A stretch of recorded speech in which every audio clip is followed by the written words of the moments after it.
To learn more about Monday's briefing with top Trump officials and congressional leaders, we're joined now by Representative Adam Smith of Washington State. Representative Smith is a top Democrat on the House Armed Services Committee. Good morning, Congressman, and thank you for being on the program. Well, good morning. Thanks for having me. So you were in yesterday's briefing. What did you learn about this operation and the path forward here? But we learned a lot of the technical details of how the operation was carried out. Chairman Kane, Chairman of the Joint Chiefs of Staff, gave us a big brief about that. But the bulk of the conversation was, what's the strategy? What's the long-term plan? I mean, there's no question that the collapse of the Venezuelan government, the collapse of their economy, the economic struggles and the chaos that's been in Venezuela for a number of years now is destabilizing to the region and a problem going forward. But simply removing Maduro doesn't fix that problem. And that's where I think Senator Schumer is correct. It was very vague as to what they're going to do going forward to fix it. There was a lot of talk about avoiding chaos now that Maduro is gone. Vague talk about how the administration is working with the now president of Venezuela, Rodriguez, but not any specifics. And then we're still blockading Venezuelan oil, which is leading to even more economic chaos and runs the risk of, it turning into armed gangs fighting with each other in a chaotic situation that certainly doesn't improve the very problems that supposedly taking Maduro was supposed to fix. Leaving in place the regime that was under Maduro, does that create stability, instability? Well, I mean, it depends on how it plays out.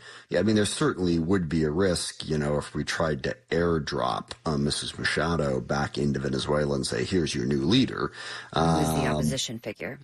Correct, sorry. But, just simply propping up the existing leadership, I mean, there's not much evidence that the people who have taken over are that different than Maduro. So where are we going with this? And I think that's the biggest concern, along with the fact, sorry, go ahead. No, go ahead. Along with the fact of what? Along with the fact that the legality of this is a huge problem. I do want to ask you about that because you called the arrest of Maduro a violation of international law. Was a legal explanation provided in this briefing?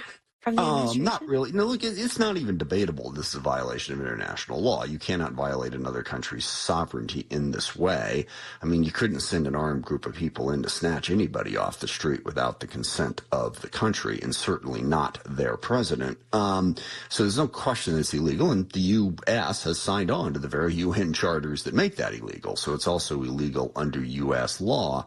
And the explanation that, while this was simply enforcing a warrant doesn't hold up because the law contemplates that and says, no, this is not a legal way to enforce that. And everyone says, I'll get into technical legalities.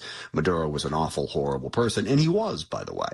The way Chavez first ran the country, Hugo Chavez, who took over in the late 90s, and then his hand-picked successor, Maduro, has been an utter disaster for Venezuela. No question about that.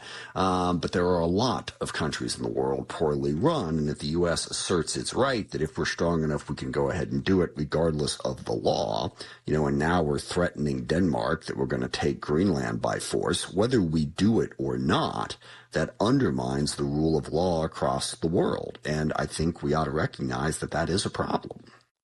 So it sounds like there was just a lot that you didn't hear in the briefing. I mean, was there anything you heard that did feel reassuring?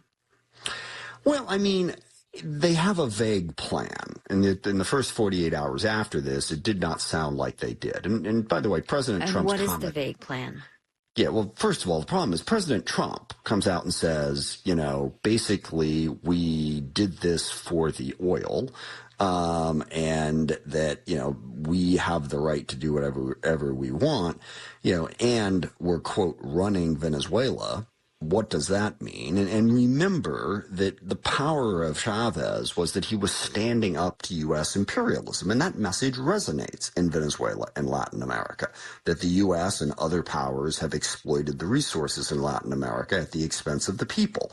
That's what gave rise to this terrible, terrible movement that was Chavismo in Venezuela that's done so much damage in Venezuela. So President Trump coming out the day after we removed their president by force and saying, we are now running running Venezuela and we're here for the oil makes it harder to get to a positive place. Now, vaguely, Secretary Rubio did say that they are in communication with the new president of Venezuela and with others, and that they think that there's some path forward to getting to stability. But again, with the oil blockade and the sanctions in place, how is this new government going to function as they basically go flat broke because of our actions? Democratic Representative Adam Smith of Washington State. Thank you for joining us.